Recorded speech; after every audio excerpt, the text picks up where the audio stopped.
In front of me is REALME C63 and today I would like to show you how you can set up screen lock. Begin by opening Settings and scrolling to hit Security and Privacy. Then tap on Device Unlock, select Screen Lock and tap on one of those locked methods, pattern, PIN or password. Then wait 5 seconds and choose Next in the pop-up. Now it's time to create it. Hit Next at the bottom right corner and repeat it to confirm it.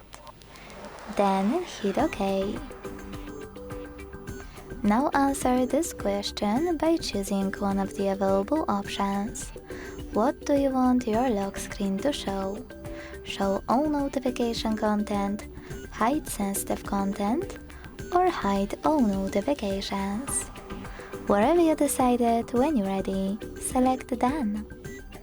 So when I switch off my screen and turn it back on, icons that pattern is now required. Thanks so much for watching. If you enjoyed this video, leave a like, comment and subscribe.